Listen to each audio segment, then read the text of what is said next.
kalat na po ito. Oh my God! This is shocking!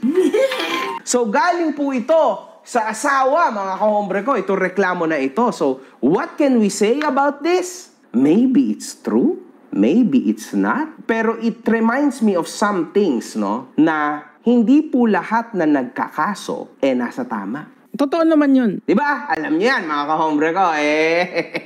Hindi lahat na nagkakaso, totoo at tunay ang ikinakaso. Kaya nga meron po tayong tinatawag na paglilitis. Meron po dyan na nagkakaso lang dahil gusto lang magbigay ng aberya sa tao or else gusto lang niya na mapatagal yung mga bagay-bagay na magiging against sa kanya. Tama? Ganun lang yon. Maaaring kaya siya nagbigay ng ganitong klaseng complaint na eventually tataas kasi bouncy case to, tataas to sa RTC.